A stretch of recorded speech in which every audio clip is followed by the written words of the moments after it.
Welcome back to NET SET simplified. I hope आपकी NET की और सेट की प्रिपरेशन काफ़ी अच्छी चल रही होंगी। और अभी जैसे 15 जून का हमारा जो एग्ज़ाम है महाराष्ट्र सेट का, तो हम उसके क्वेश्चंस देख रहे थे। तो हमने प्रीवियस लेक्चर में क्वेश्चन नंबर 11 से लेकर क्वेश्चन नंबर 15 देख लिए थे। इस वीडियो में हम क्वेश्चन नंबर 16 से 20 तक के क्वेश्चंस को देखेंगे। तो चलिए स्टार्ट करते हैं। तो पहला जो क्वेश्चन है वो असर्शन और रीजनिंग टाइप वाला क्वेश्चन है। तो असर्शन दिया है कि all objects continually emit radiant energy over a range of wavelength. ये सही है, मतलब कोई भी बॉडी है, ऑब्जेक्ट है, तो ये ऑब्जेक्ट कुछ ना कुछ रेडिएशन देते रहेगा। ठीक है, so this is a correct statement. अब रीज़न इन्होंने दिया है कि hotter objects radiate more energy in the form of long wavelength radiations. तो ये स्टेटमेंट गलत है। अब ये स्टेटमेंट गलत क्यों है? क्योंकि जो सन है हमारा, एग्जाम्पल लेते हैं हम, सन एक हॉट बॉडी है। ठीक है, सन is a hot body.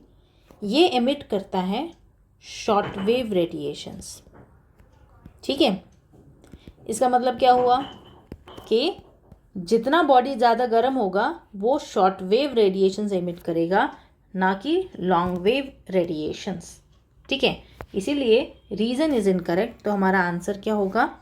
Assertion is true but reason is false. So answer is C. अब इसी को थोड़ा सा डिटेल में समझते हैं। ठीक है, now based on Stefan Boltzmann law and planks law in physics, all objects above absolute zero emit radiation continuously across a spectrum of wavelength. This is known as black body radiation. कुछ नहीं, इसका मतलब simple ये है कि कोई भी object जो एब्सोल्यूट ज़ीरो के ऊपर है, ठीक है, ये होता है एब्सोल्यूट ज़ीरो।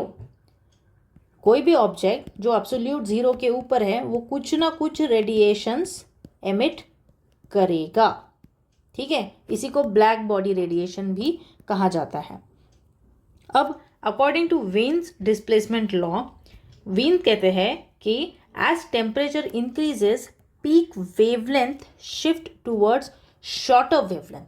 सिंपल भाषा में, जो बॉडी ज़्यादा गर्म रहेगी वो शॉर्ट वेव रेडिएशन से रेडिएशन को एमिट करेगी, जो बॉडी कूलर रहेगी वो लॉन्ग वेव रेडिएशंस का इस्तेमाल करेगी। ठीक है, अब इसका एग्जाम्पल हम कैसे याद रखेंगे?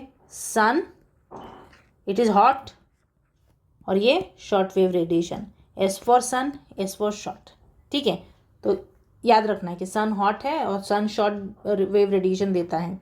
अर्थ वैसे ही same, earth gives long wave terrestrial radiation. ठीक है, क्योंकि कंपैरिजन में तो सन के कंपैरिजन में अर्थ इज कंपैरेटिवली कूलर। ठीक है, अब एग्जाम्पल देखिए, sun hotter emit short wave radiation visible UV light, और कूलर है तो it emits long wave radiation infrared. ये भी चीज़ याद रखनी है कि इंफ्रारेड में होता है और इनका विजिबल लाइट और यूवी में होता है। ठीक है, तो चलिए चलते हैं नेक्स्ट क्वेश्चन की तरफ। नेक्स्ट क्वेश्चन है हमारा क्लाउड से related, atmospheric circulation, air masses, fronts वगैरह से ये इसको हम रिलेट कर सकते हैं। ठीक है, तो क्वेश्चन क्या कहता है कि dash cloud develops along the cold front in the extra tropical cyclone. Cold front extra tropical यानी टेम्परेट भी होता है। ठीक है, इसको टेम्परेट साइक्लोन भी बोलते हैं, टेम्परेट साइक्लोन। तो कौन सा क्लाउड है? So it is cumulo nimbus. Cumulo nimbus cloud होता है जो यहाँ डेवलप होते हैं, क्यूमुलो निम्बस। अब इसके बारे में थोड़ा जान लेते हैं। तो एक्स्ट्रा ट्रॉपिकल साइक्लोन, इसको मिड लैटिट्यूड साइक्लोन भी कहते हैं या फिर टेम्परेट साइक्लोन भी कह सकते हैं। तो कोल्ड फ्रंट जो होता है, it is associated with steep uplift of warm air leading to formation of tall towering clouds. वो कौन से हैं? वो है cumulonimbus clouds. They develop rapidly due to strong vertical uplift of the cold front. They are thunderstorm producing clouds. बहुत गड़गड़ाहट होती है, बिजली गरजती है, उस टाइप के क्लाउड्स होते हैं, और काफ़ी हेवी रेनफॉल आता है, कभी कभार तो हेल स्टॉर्म भी लाते हैं लाइटनिंग के साथ में। It represent unstable atmospheric condition. ठीक है, अब अगर फ्रंट, अभी तो हमको कोल्ड फ्रंट के बारे में पूछा है, एग्जाम में, नेक्स्ट वाले एग्जाम में वार्म फ्रंट भी पूछ सकते हैं, तो आपने ये चीज़ें याद रखनी है कि कौन से फ्रंट के साथ कौन सा क्लाउड एसोसिएट होगा। तो वार्म फ्रंट के साथ होगा लेयर्ड क्लाउड्स, निम्बोस्ट्रेटस, ऑल्टोस्ट्रेटस, सिरोस्ट्रेटस, लेयर्ड क्लाउड्स। ठीक है, इसी को स्ट्रेटस कहते हैं। ठीक है, उसके बाद है कोल्ड फ्रंट। तो कोल्ड फ्रंट में वर्टिकल क्लाउड्स बनेंगे, जैसे क्यूमुलोनिम्बस और क्यूमुलोकंजस्टस। ठीक है, अब जो क्लाउड्स होते हैं उसका क्लासिफिकेशन होता है किसके बेसिस पर? हाइट अबव एंड अपीयरेंस और टेक्सचर फ्रॉम द ग्राउंड। तो इस बेसिस पे कुछ क्लाउड्स के टाइप्स हैं, जैसे सिर्रो मतलब कर्ल, ये रूट है बेसिकली नाम का उसके, या फिर हाई क्लाउड्स या कर्ल ऑफ हेयर। स्ट्रेटो मतलब लेयर, अब इसमें आएगा निम्बो स्ट्रेटस, मतलब निम्बस क्लाउड है लेकिन ऐसे लेयर्स में है। ठीक है, उसके बाद में क्यूमुलोस्ट्रेटस। ठीक है, ऑल्टो, ऑल्टो यानी मिड, तो ऑल्टोस्ट्रेटस मतलब बीच में स्ट्रेटस क्लाउड है, Alto cumulus.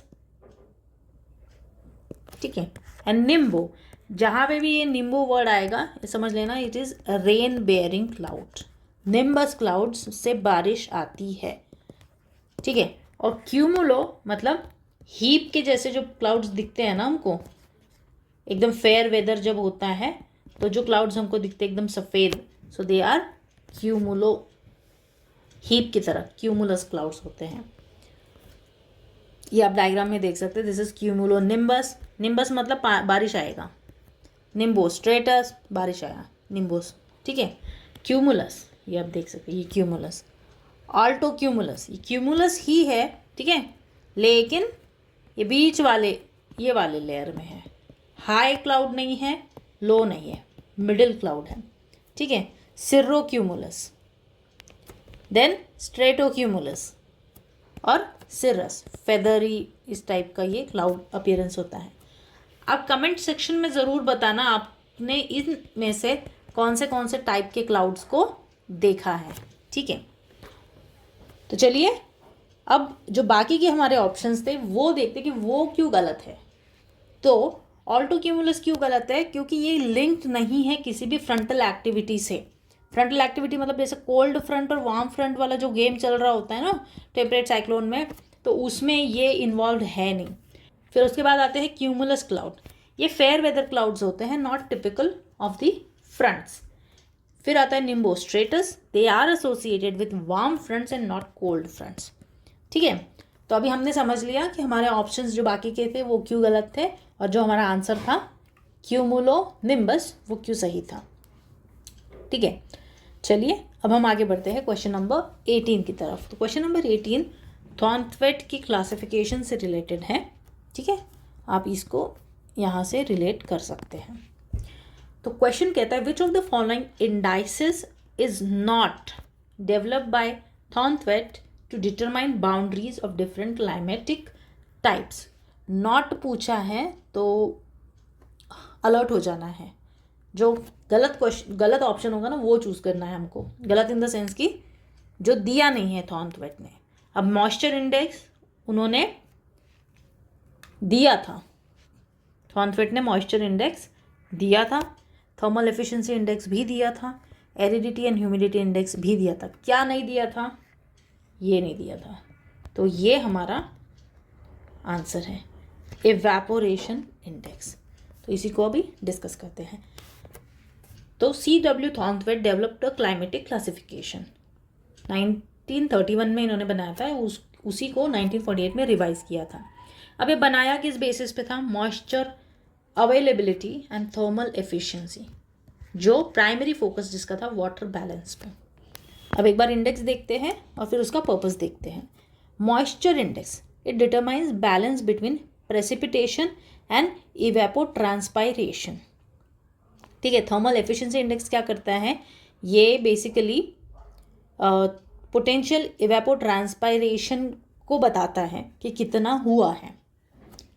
Aridity and humidity indices ये कैलकुलेट करते हैं मॉइस्चर इंडेक्स को, मतलब ये इसके कैलकुलेशन में यूज़ होता है ताकि हमको ये रिज़ल्ट मिल सके। अब इवेपोरेशन इंडेक्स इस टाइप का ऐसा कुछ इन्होंने बनाया नहीं था।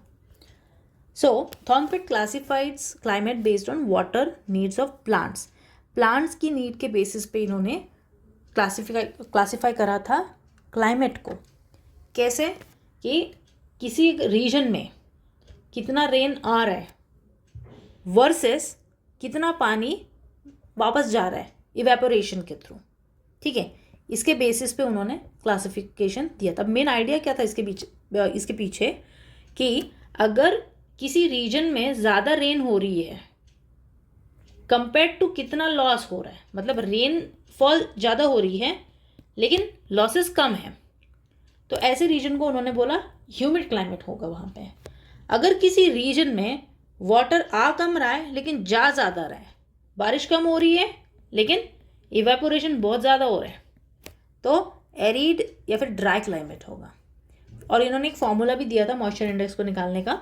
उन्होंने बोला था कि भाई रेन ले लो कितनी आई, उसमें से पोटेंशियल इवेपो ट्रांसपायरेशन को माइनस करो और पोटेंशियल इवेपो ट्रांसपायरेशन से डिवाइड करके उसको 100 से मल्टीप्लाई कर दो।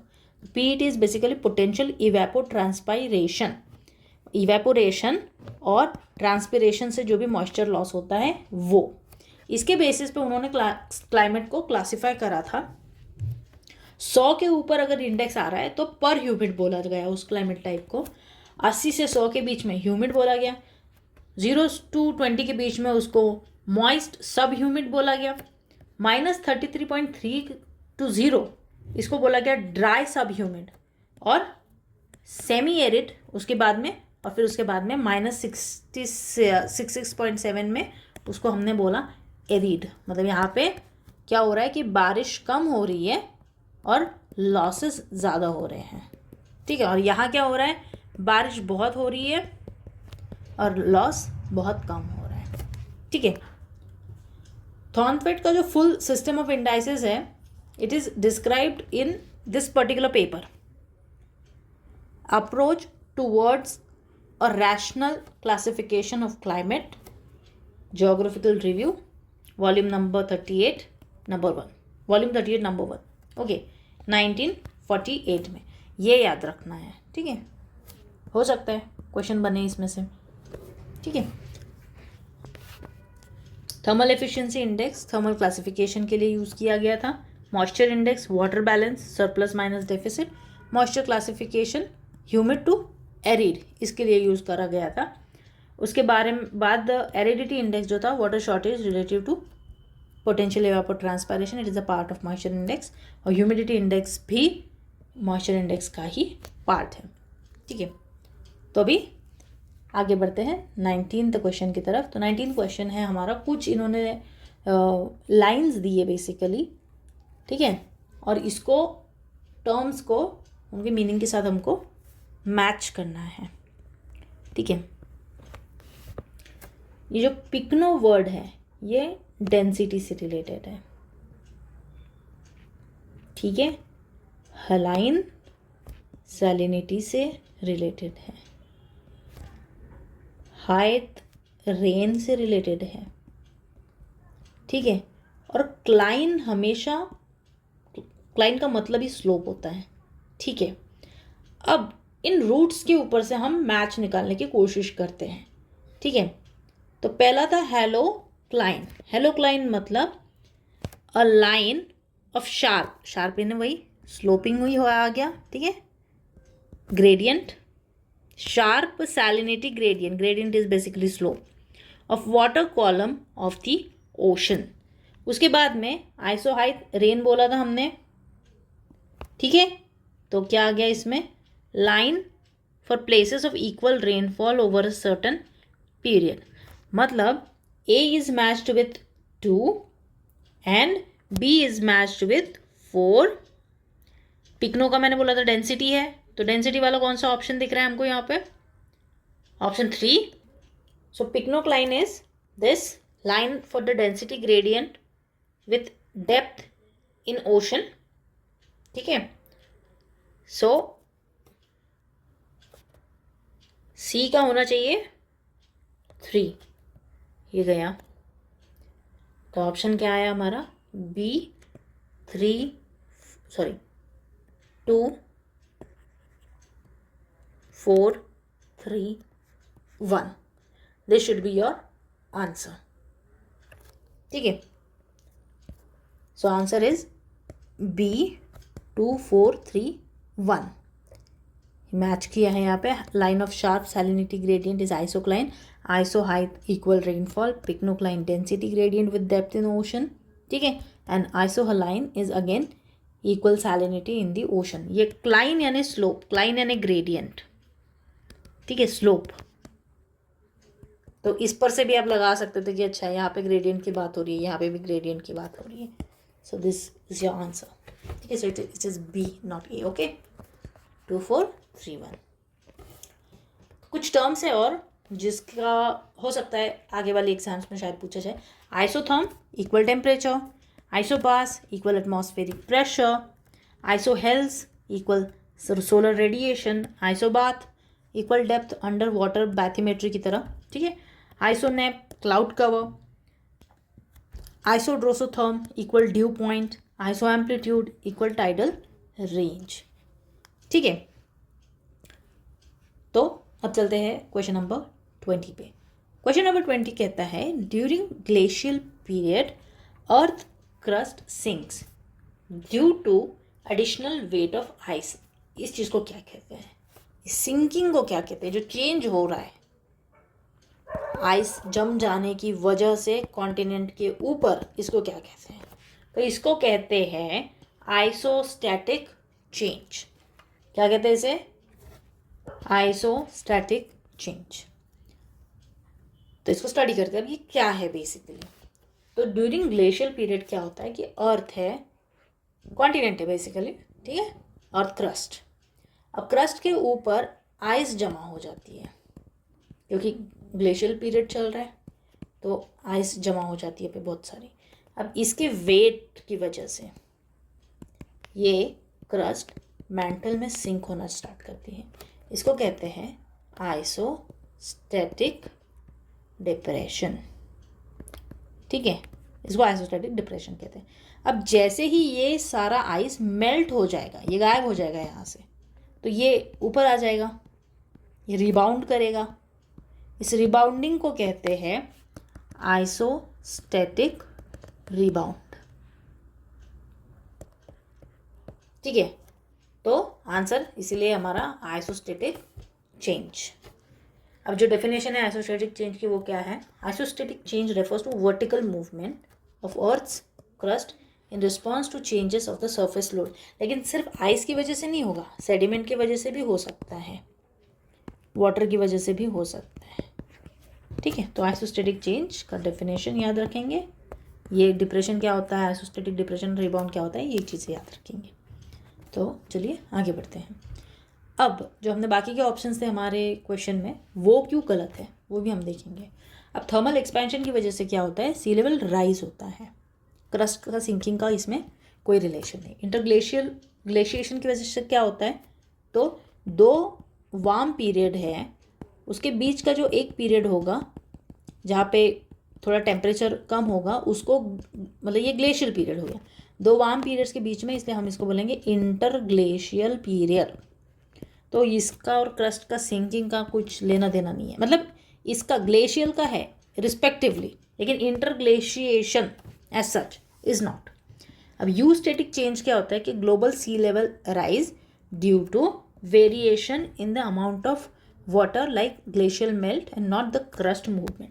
इसको याद रखने की सिंपल ट्रिक देती हूँ, क्योंकि बहुत बार होता है ना यू स्टैटिक आइसोस्टैटिक, कन्फ्यूजन होता है कि यू स्टैटिक मतलब क्या और आइसोस्टैटिक मतलब क्या। तो आपने क्या याद रखना है, इसके लिए ना मैं आपको एक ट्रिक दूंगी।